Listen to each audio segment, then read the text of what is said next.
Okay, everybody, this is a Discovering Autism, and I am Tom Geisler, and I have a guest named Jessica. She is a friend who is local in town, and say hello, Jessica. Hi. I always laugh because it's How like, are you? there you go. See, she's a real person. Um, Jessica, Jessica is. Now, this always correct me. This is Jessica and I really just started talking for the first time in any kind of detail. So I'm really am just asking her a lot of questions here that I don't know the answers to. But so Jessica, you're not diagnosed, but you are very suspicious, and you're pretty much positive that you are on the spectrum, correct? Yes, that's correct. Yeah, yeah. And how long ago was it that you sort of discovered this? I think I discovered this when I suspected that one of my children might be. I started watching documentaries on TV and reading articles, and then that's when I thought, well, I kind of might be on the spectrum myself. Hmm. That's Yeah. that seems to be very common. That Yes. happens. You know that um, people are. I'm trying to think. Do you know Carol Bird? I'm trying to think if you've had an opportunity to meet her. Anyway, she's one of the first people I met that was on the spectrum, and she has very extreme synesthesia. I mean, she's got the whole. She was hit with everything, but other and also extreme intelligence. Um, I mean, she's got Ehlers-Danlos syndrome. Um, you know, she had Hmm. a terrible childhood, lots of abuse, lots of post-traumatic stress in her life. I mean, it's a sad but unfortunately common story. Um, Sure.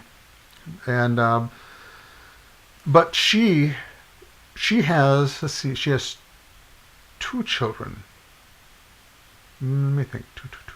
Yes, she has two known children. She's suspecting possibly her youngest are on the spectrum. Her oldest is, I want to say 17, maybe 18 now. And she was giving actually presentations to parents with autistic kids for 10 years. And she said one day it just kind of hit her like, I'm not talking about his experiences. I'm kind of talking about mine. And it just kind of Yeah. hit her. It's like, oh my gosh. And it amazes me because people can have extreme traits that are autistic, and all their life you don't know that that's not normal. And all of a sudden, just like you, one day you go, oh, guess what? Right? Absolutely. Absolutely. That's correct. Wow. Um, well, so you knew as a young child then? Did you sense differences in? Um, yeah, I always knew that I was different from my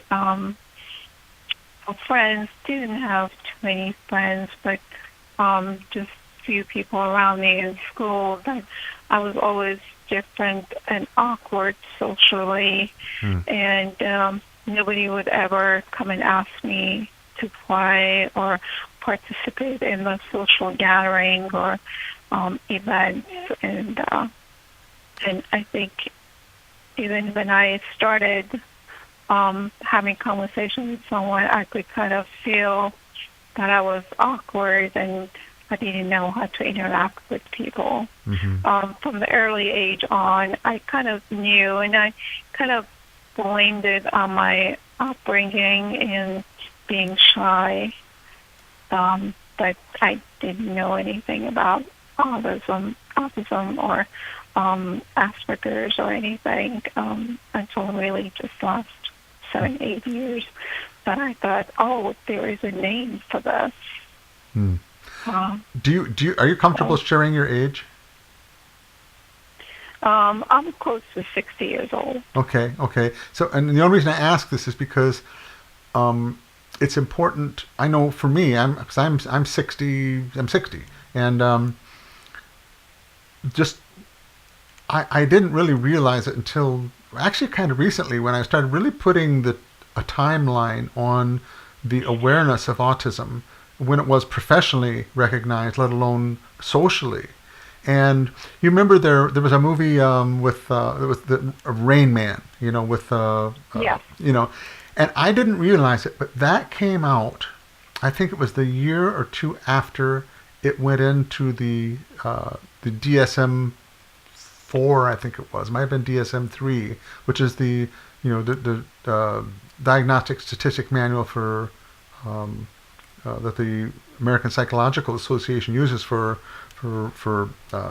determining a diagnosis, and so that, and because I can remember, I think I went and saw Rain Man, and it's like, okay, yeah, blah blah whatever, and I didn't realize that was sort of the dawn of society's, or sort of the introduction of autism on a large scale to society.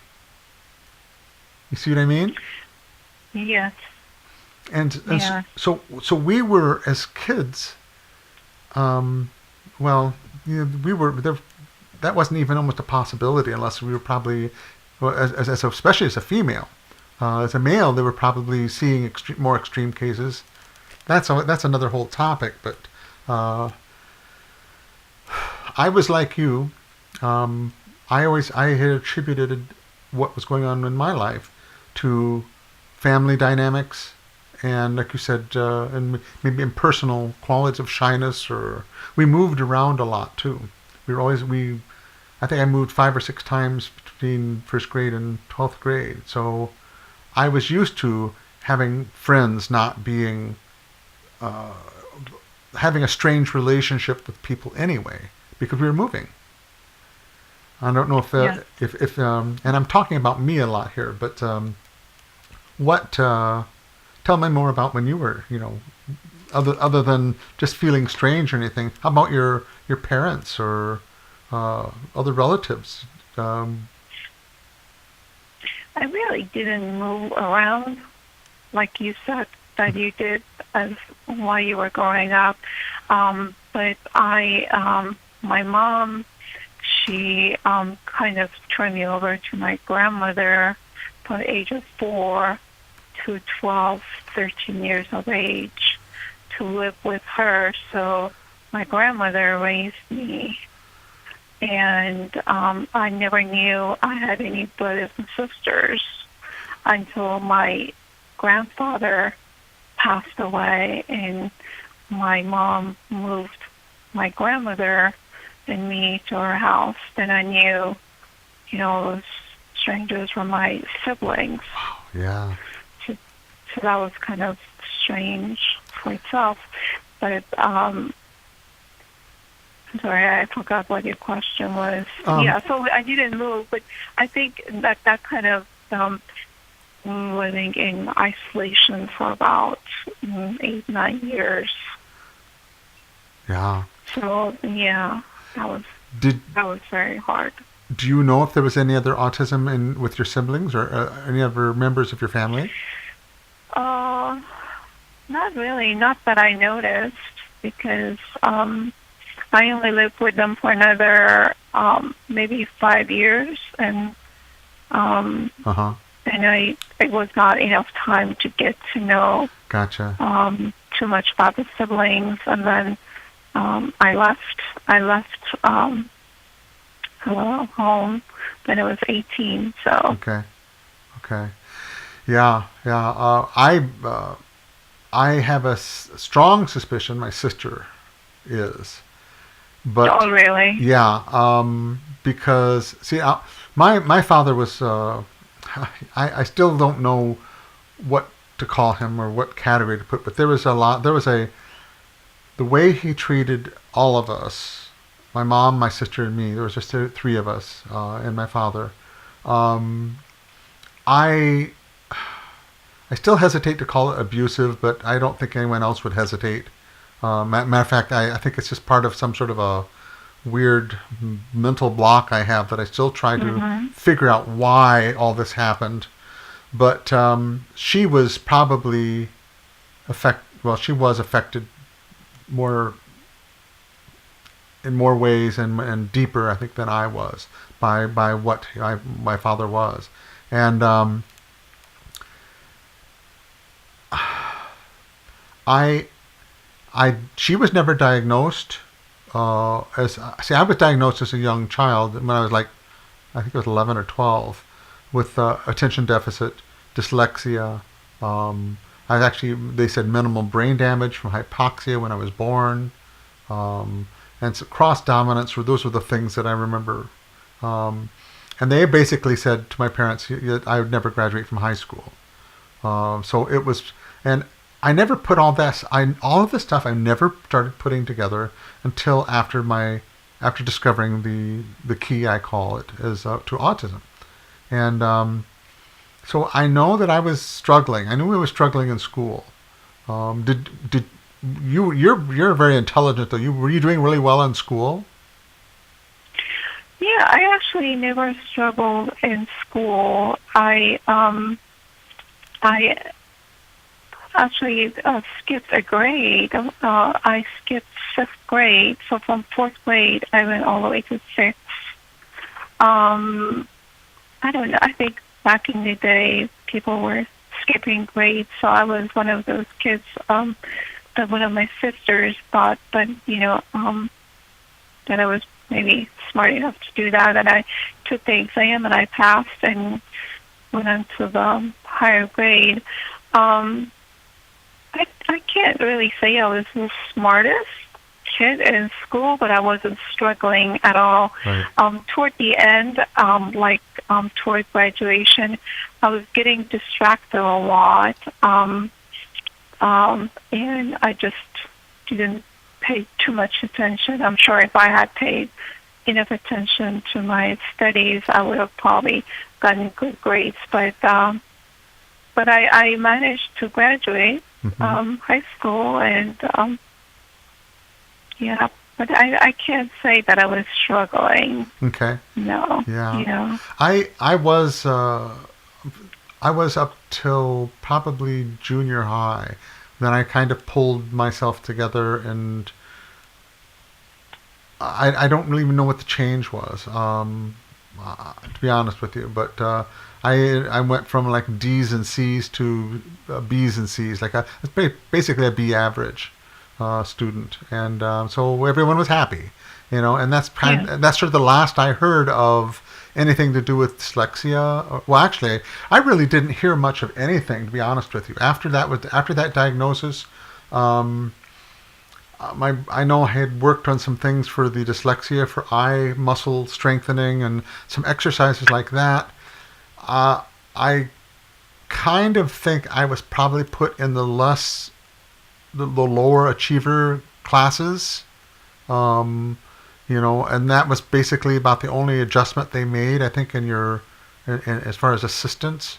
Now, do you remember? Okay, well, let me back it up. That's not how I want to phrase that.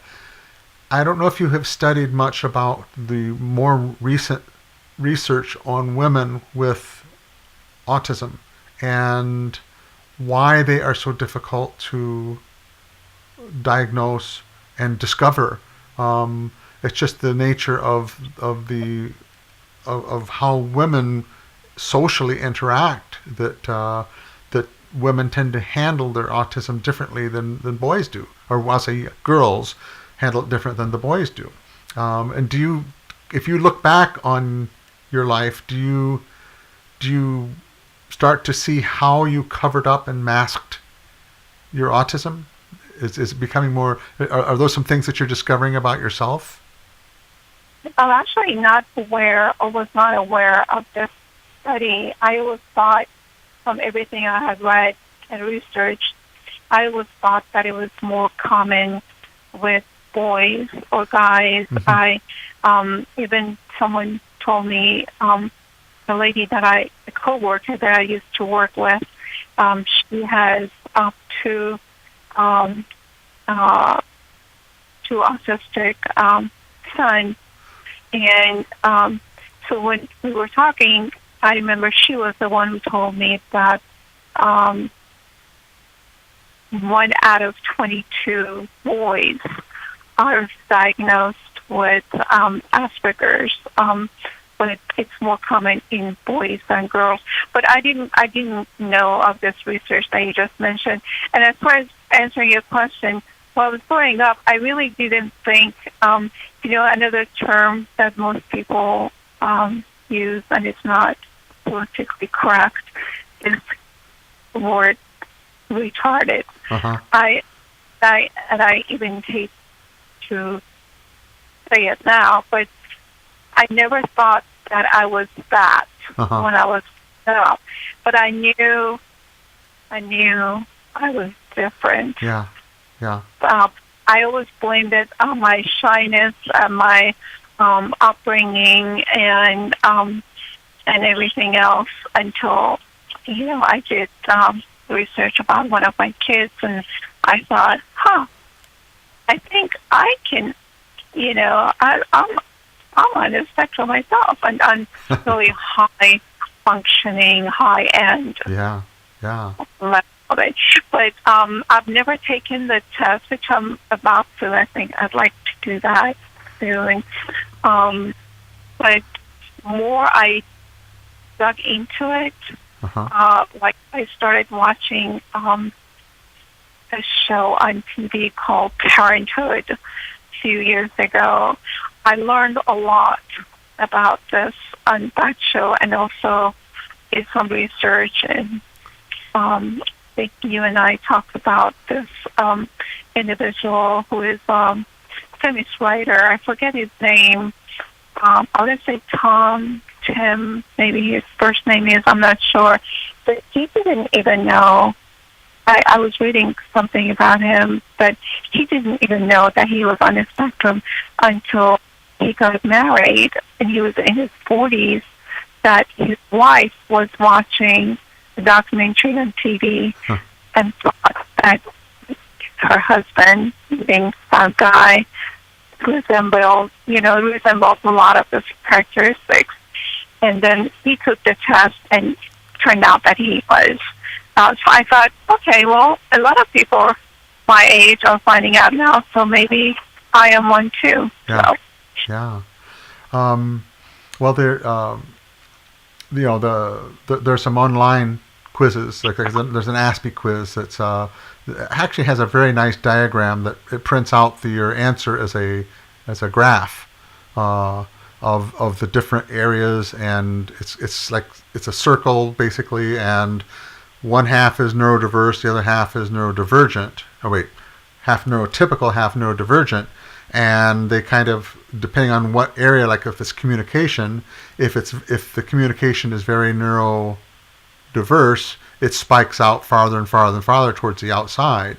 So you get this shape that illustrates basically where you are. Some people are like split down the middle. They're all neurodiverse. Most people have a little spike in the neurotypical area.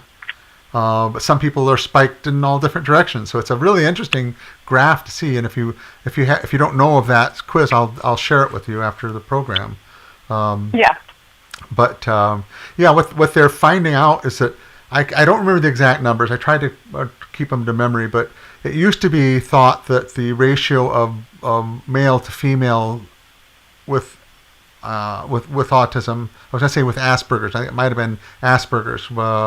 With the article I was reading, but it was like 4 to 1 or 8 to 1 or something, pretty significant difference. I think it was 4 to 1, and what they're discovering now, it's probably closer to 2 to 1. It still is higher in males, but that means that there's half of the females have not been even suspected, and you guys, you females are so good at as children, of sitting there watching other children and going, okay, this is how Sally is able to have friends. She does this, and this, so I'm going to try that. So they'll watch a program and see someone else like, oh, look how popular these people are in these programs because they do this, this, and this. So I'm going to do that too.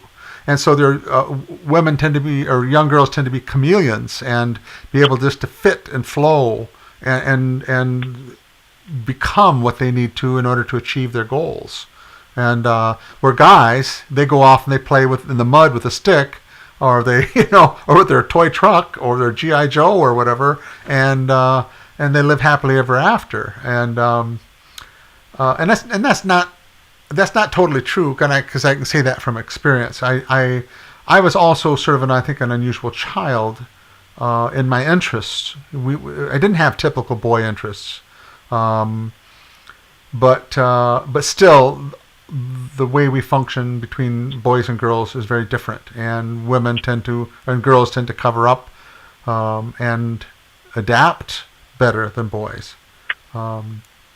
So it makes it harder to get a good diagnosis, especially as an adult, because that's something we can talk about more in detail later. But I feel lucky that there's a lot of people, especially as you get older, when you've learned to, and guys learn to become the chameleons too. We learn to fit in. We learn to look and play the part that we need to do what we need to do. And to me personally, I could no longer distinguish. Well, I didn't. I had no distinguishing.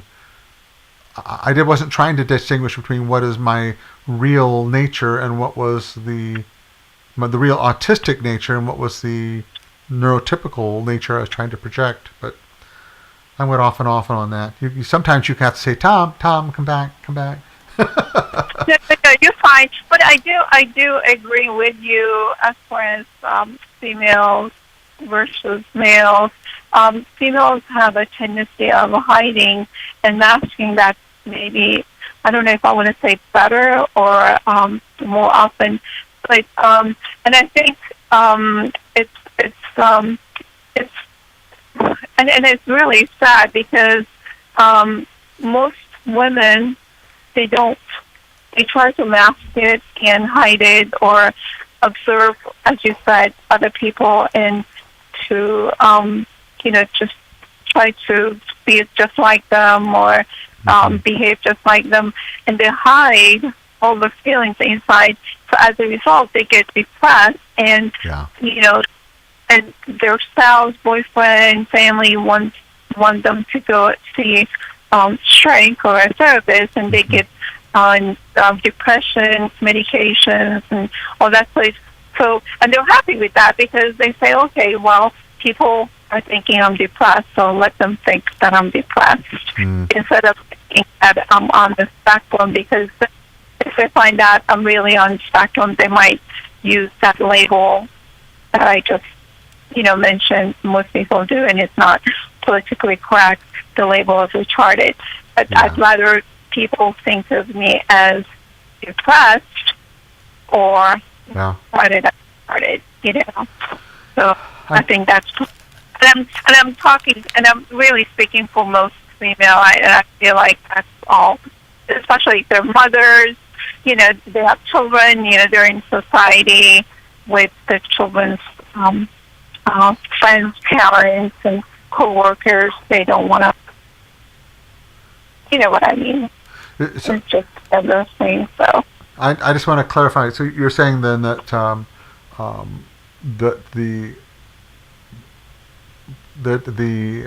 how do I say this?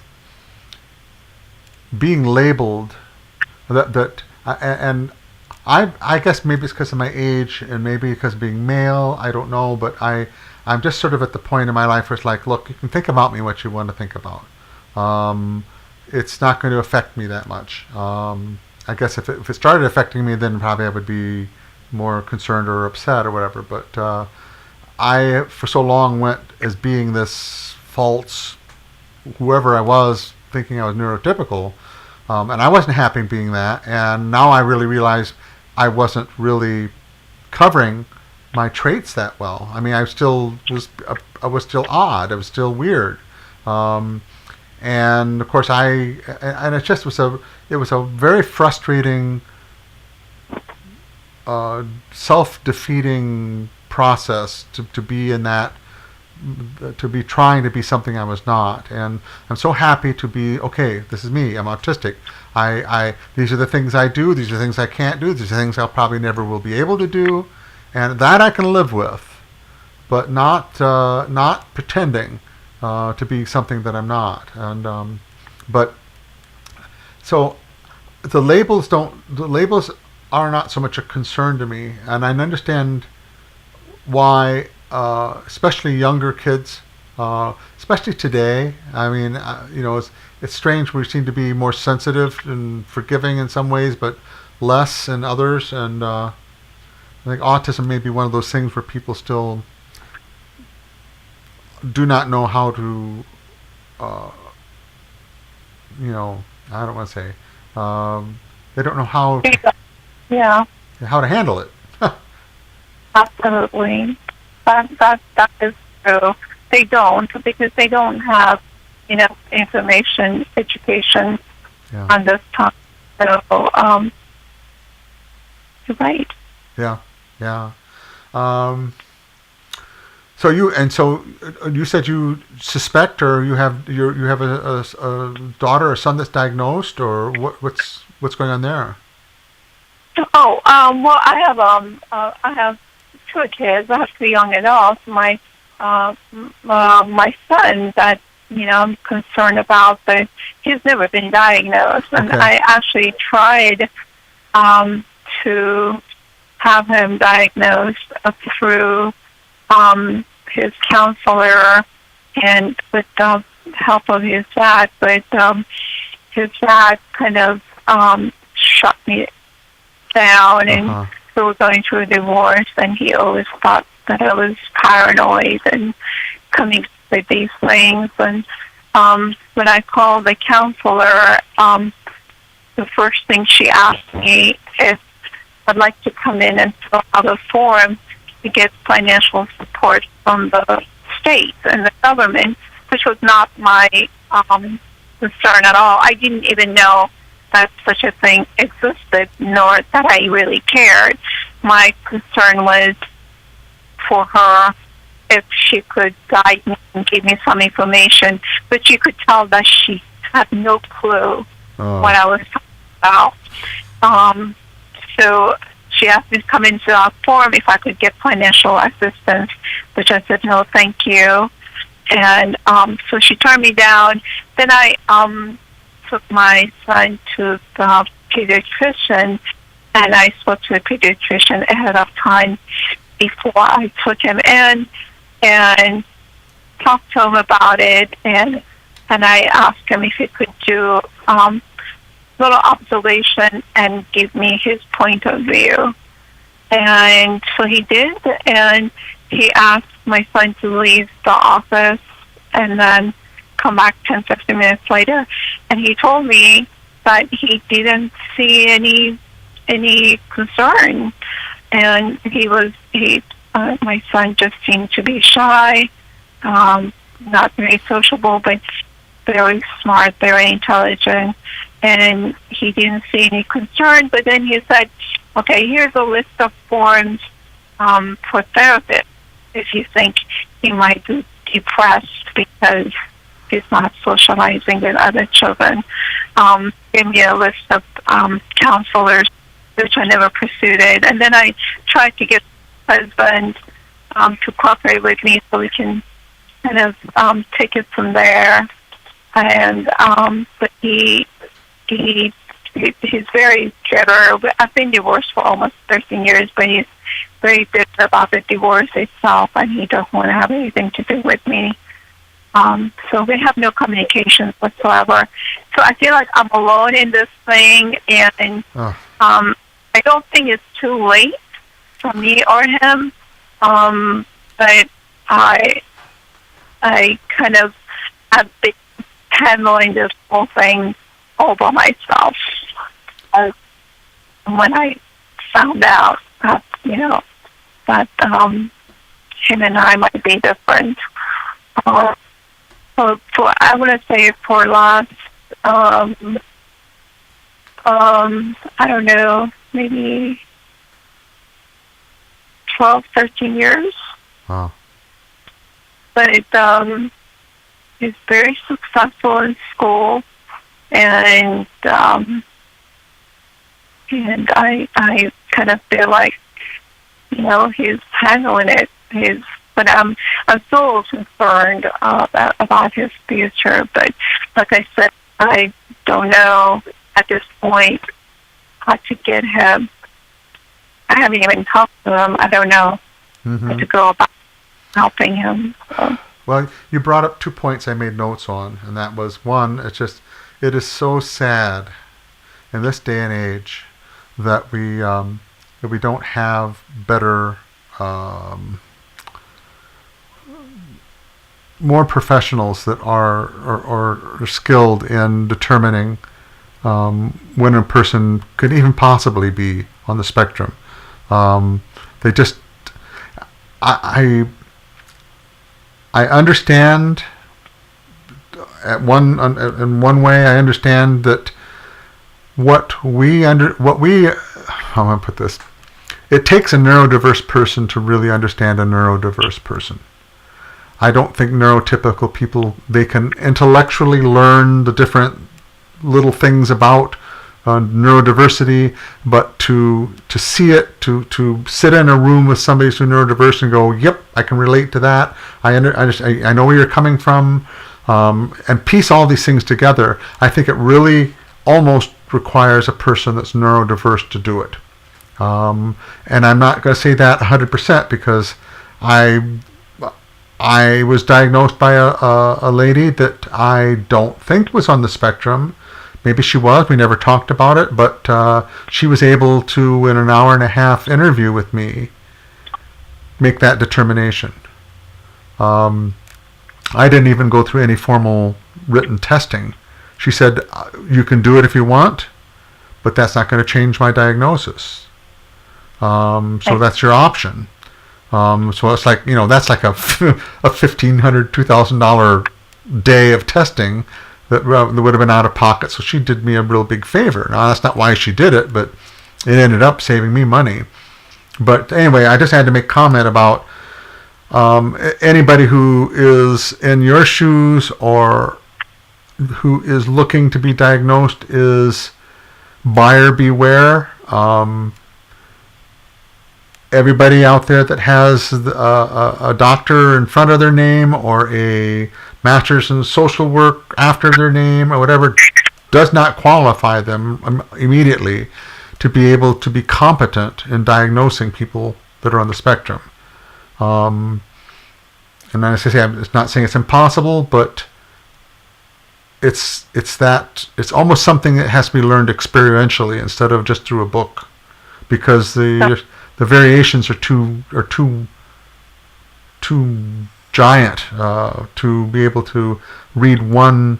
I mean, the classic you hear is eye contact, and there's people that I read not daily but often enough to know that their diagnosis was turned down because, hey, you can make eye contact, not thinking that a lot of the criteria were designed around children and not adults that have been coping and masking all their life, or even not even aware they're autistic. So that's when I went in for my testing, I was lucky. Carol, my friend I was telling you about, sort of gave me a forewarning. She said, you might want to wait a year.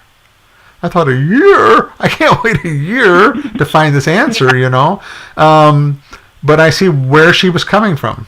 And that is, it's what I know now about myself. If a person was to do a clinical evaluation of me now, I would be able to go, yep, I do that. Here's an example. Here's another example from my past as well as my present, because now I've gone back and I've identified a lot of the autistic traits that I thought were just quirks or things I didn't even really pay attention to. So that's unfortunate that our professional community isn't really up to the task that we need as individuals with autism. Yes, absolutely. I agree. Another thing was I wrote down. Now I don't remember. Did sure I said too late. Okay, what does that mean? Too late. Oh, bad DX I got, and never too late. You had said something about never being too late, and I just, here we are in the last half, if not last quarter, of our lives, and I am so grateful. I am just so grateful that I have finally reached a point of understanding about myself that I've needed all my life. And you're talking about, and I think it is never too late, especially if it's a person who's still out in the workforce, who's still either in a relationship or going to be in a relationship, and have a family. I think it's just such a critical it's a critical piece of information about ourselves that I put a lot of my, I won't call them failures, but my struggles and my lack of reaching my potential, I think is due to the fact that I could not go, you better rethink this because this might be something to do with autism. Sure. And did you feel that in your life? Does that resonate with you, and is it something you want to talk about? It does, but I don't know if anybody can help me to be more social or to. I feel like that awkwardness is inside me. I can never get rid of it. Right. It's just one of those things. Maybe some psychotherapy or something like that. But I know people looking from outside, and they might think of me as a person with depression, which I disagree because I don't think I'm depressed. I have a lot to be thankful for in my life, and I'm very lucky to have the things I have in my life, to have two healthy children. And I have no reason to be depressed, and I'm not depressed, but I just don't know how to help myself, or I don't know if there's anyone out there who can, help me with my relationships or jobs or socializing. This is how it was sort of explained to me. I did go through like 3 sessions of counseling, and that is that, and actually this is something that the clinician, the clinical psychologist had said to me. I forget her title, but she was saying, she says, what we call this isn't, and I kind of disagree. I understand where she's coming from, but she said, what we call this isn't going to change what we do as a therapy. And I think what she was saying was that if you are dealing with a depression, that you're still going to go through the same type of counseling as anybody would. Now that's where I kind of go, well, if it's depression, okay, maybe. But if it's something that that is initially thought of as being depression, like you're saying, when it's basically fatigue and confusion and frustration and all the emotions that you get from the problems with social interaction or with at work or whatever. I mean, there's that in the nature of us with the energy that we put into of processing our senses. And I mean, I'm learning just about how much more energy we put into our day than the neurotypical person does. Do you agree with that? I do. Yeah. I do it. Yeah. But anyway, I feel like I'm hogging the show here. I'm talking about. No, I feel like, and I want to add this. I feel like if I came out just like everybody else coming out of closet for different things nowadays. If I came and put that label on myself, it's really not going to make too much of a difference in my life at this point, in my age. I feel like I might actually be better off not coming out, because people might be so close to accepting me as like one of them. How do you say neurotypical? Neurotypical. Maybe they're willing to accept me as that, than as someone with being on the spectrum. So I don't know if it's going to make a huge difference for me to be diagnosed. It's not going to make me happier, I don't think. So I'm trying to understand where you are now. What would you? You said you're much happier now than you were like a year ago. So I feel like I already know that I am on that level. Why would I have to come out and let everybody else know? So I'm already happy. I'm not happy, but I'm already content with my own self-diagnosis. You know? So I feel like that's why I said I probably shouldn't have used the term too late, but I shouldn't have said that. But I feel like it's not going to do too much for me at this point. Not being too late, but like I'm reading a lot of articles. I'm listening to a lot of audio tapes and stuff. So I'm educating myself, and when I'm in a grocery store or some settings and somebody's calling somebody retarded or something, I take the time to educate them, say, hey, that's not the label we use nowadays. We don't call people that. Their brain is just wired differently than yours. I never say mine because mine's different too. But I always, so I'm out there trying to educate other people. Yeah. So I feel like I'm, keeping myself in this bubble that I don't really care to come out or stay in. But at the same time, I'm trying to help other people and educate them and even educate myself. Yeah. So if that makes any sense. Yeah, no, it does. I think it's a very, very. I think that's why it's everybody's an individual. Everybody is in a different situation in their life, in their social life, in their personal life, in their past experiences. This is why I think my sister.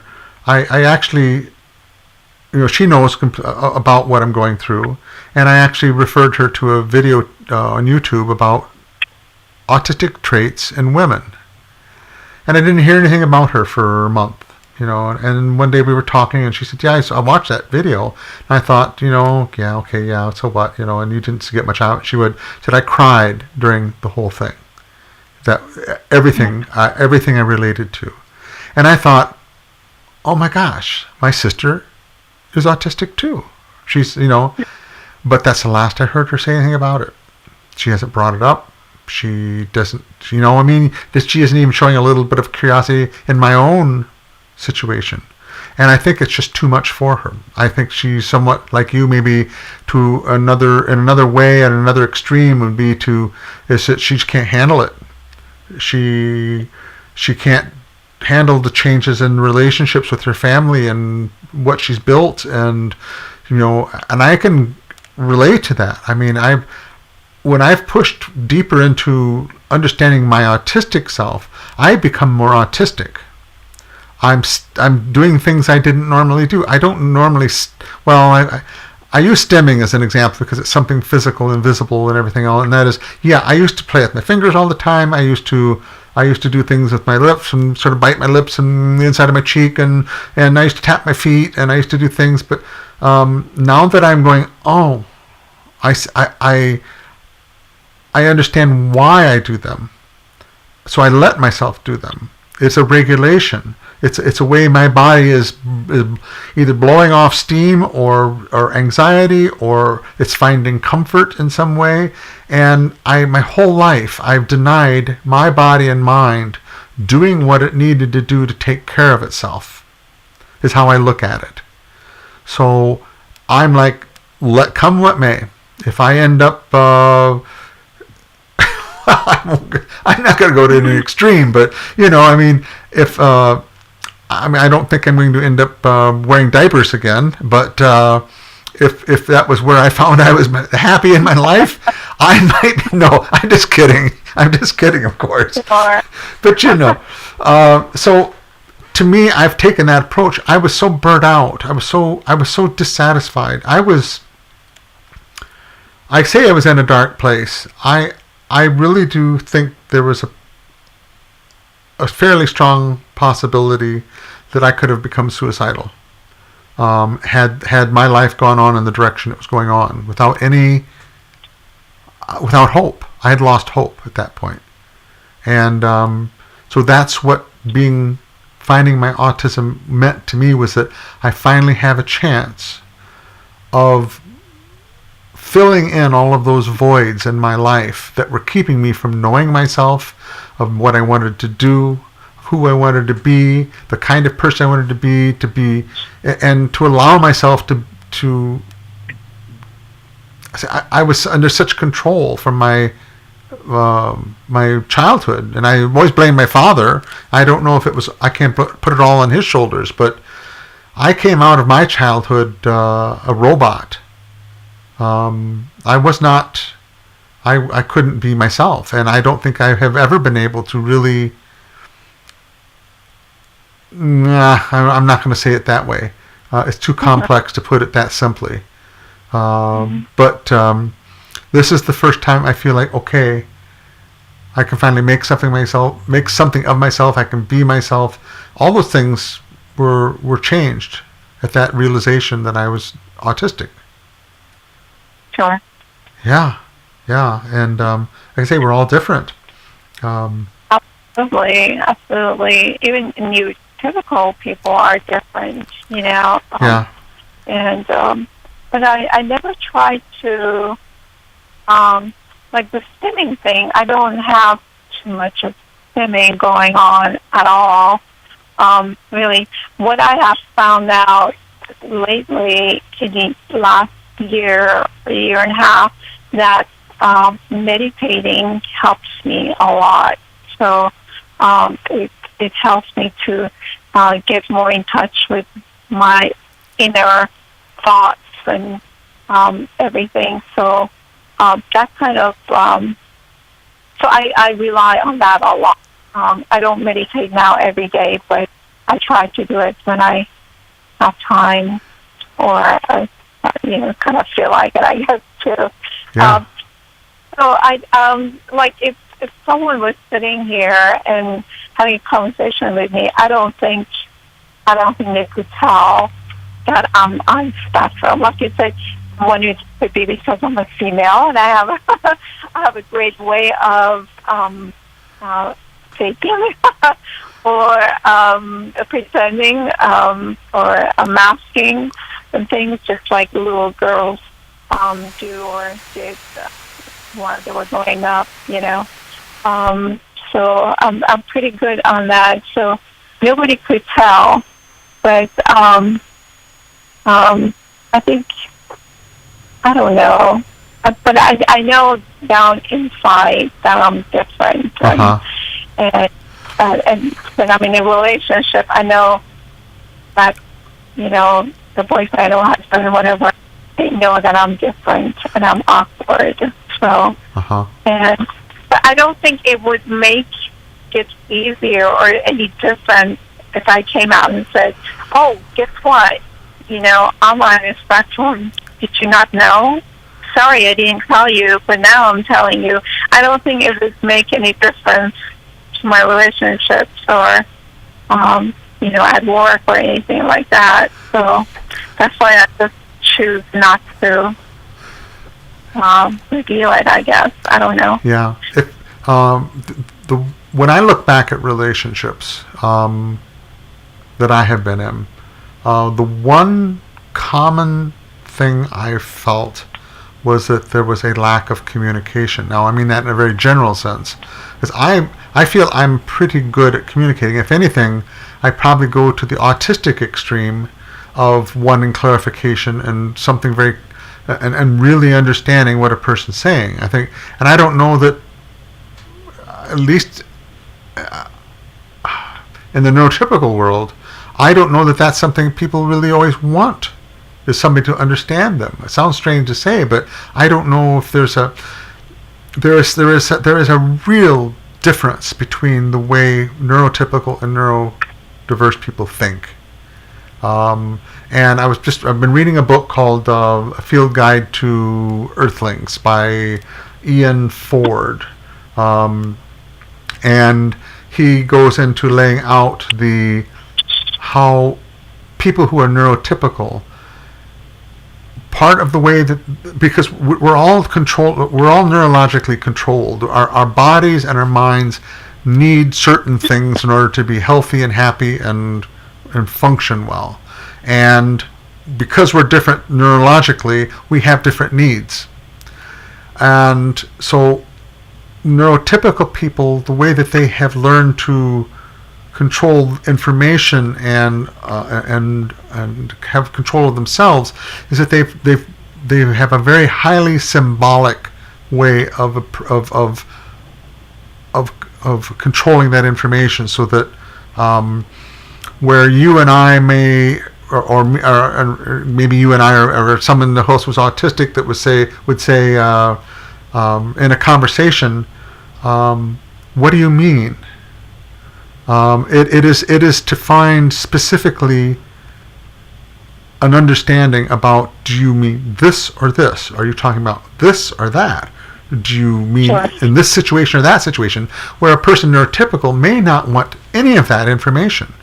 They are more happy to say, okay, you have used the symbols of let's all get together and let's go out to eat, okay, as a group of people and friends from work or whatever.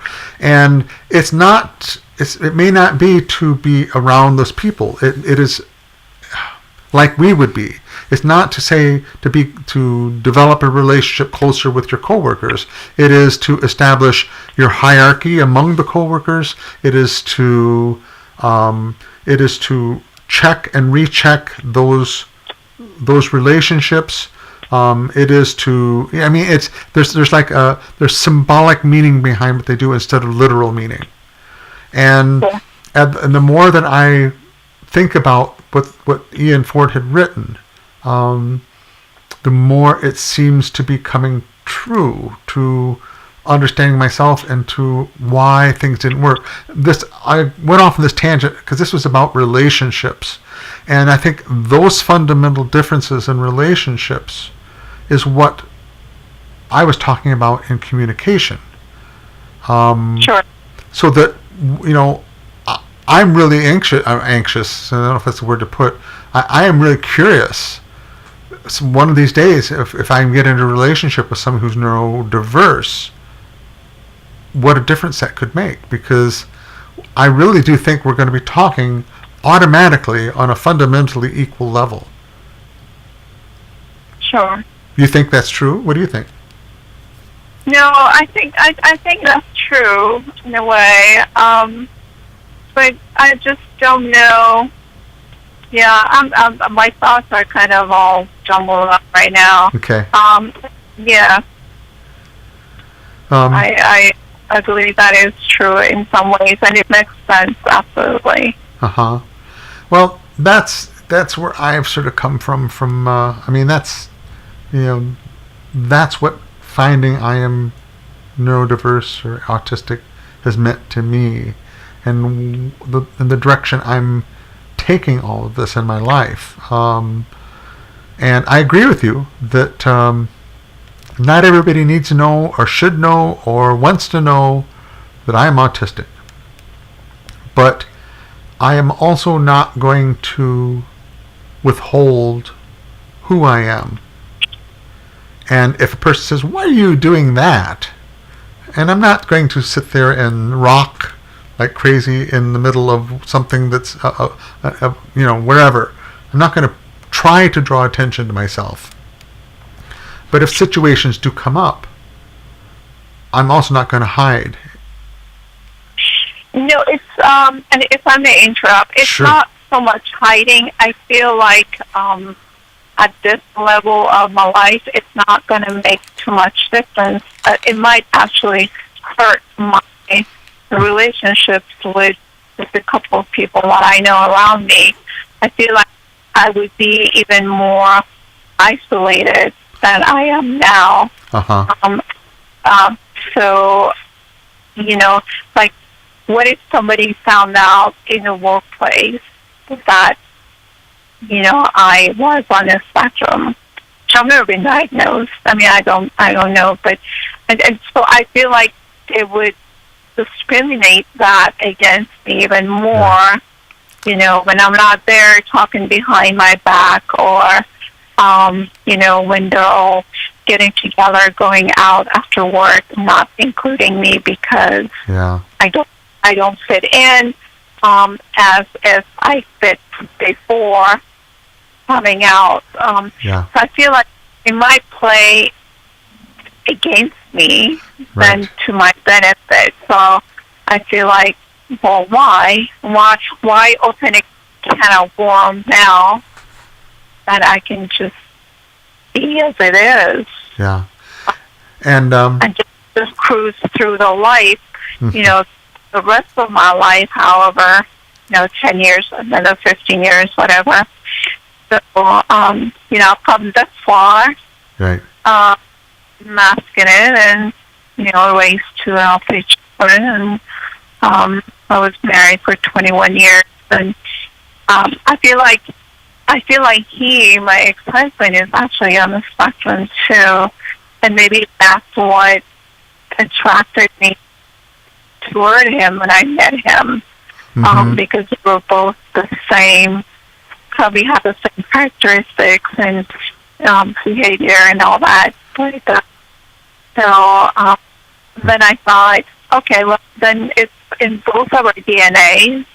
I mean, we function throughout the life and raised kids, so why not just go on and live another 10, 15 years, pretend, or math, you know? Yep. Well, there's no right or wrong answer in this. There isn't. It's a very individual choice, and I respect exactly and understand exactly where you're coming from. I would be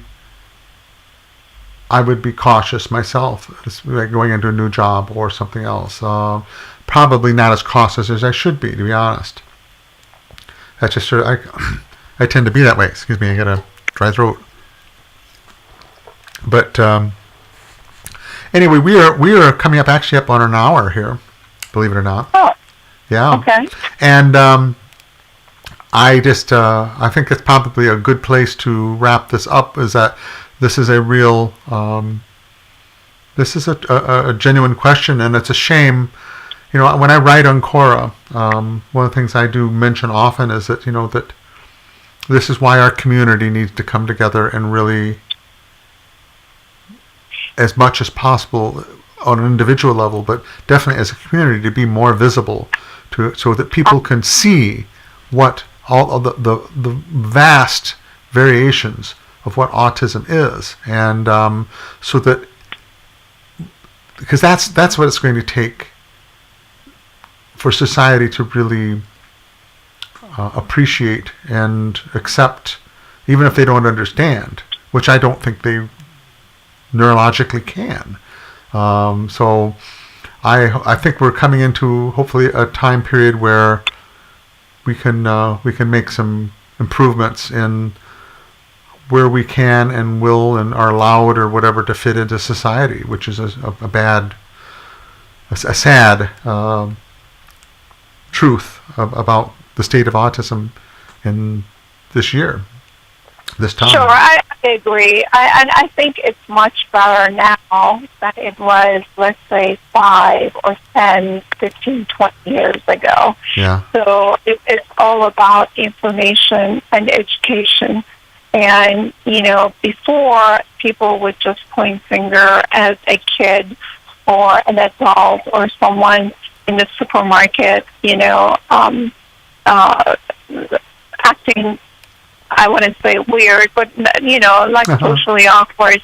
But now people don't stare at you as much, or, if there's a kid, acting out, or they don't stare at you as much, and they don't call you that, awful word. So I think it's getting better, but it needs to get much, much better. Good. And I think media has a big role into this too, and especially Hollywood as well.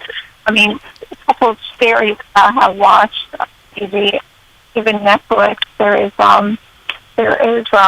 new Netflix. I don't know if I'm allowed to. Sure. There is a new series on Netflix called Special. It's about a young man who is on the spectrum, and he happens to be gay as well. And it really opens up your mind, and it teaches you, educates you. Not only that, there's another series called Atypical, and that's about a young man who is in the workforce, and he only has one friend, neurotypical friend, who understands him, and he's teaching him how to be in the just like everybody else in the society. So and he's doing well. It's all about people around you. So I know our session is almost done, but I feel like media has a big responsibility on this. Yeah. Instead of making up news like they do nowadays, they can educate people too. And Hollywood has a big role in this as well. Yeah. Well, I agree, and that's why I really think we're at a time as a community where it is time that I won't go into detail, but when I worked with the deaf community, I saw parallels of the time that they were in and what they did, and it wasn't 1/100th of the capability we have as far as communication and information exchange as it was now. We have just an amazing opportunity in front of us. That's one reason I'm making these video conferences or these video interviews, and would like to expand that to be more one-on-one, or actually documentary, or even stories or programs. I just think that we have an opportunity to get that out. If 1,000 people do this, or if 10 people do this, and 100 people see it, and you've got 1,000 people that are more informed, and it's little pieces like that. It's that we're going to make our strides. It's not going to be some revelation that everybody goes, oh, I get it. Autism. So anyway, Jessica, thank you very much for being with me in this hour. I will get this out, and I will let you know when it's ready or it's up on YouTube, so you can watch and be in awe at just how amazing you have been as a guest. How's that? Thank you so much. Okay, and thank you everyone for watching. This is Discovering Autism. That was Jessica. I am Tom Geisler, and thank you for watching. And the next, I just sort of give you a sort of heads up, this next program, I'm working with a couple people. It's going to be on that book by Ian Ford about the differences between neurotypical and neurodiverse, which is fascinating. I think you'll enjoy. Thank you. Talk to you all later, and goodbye. Thank you.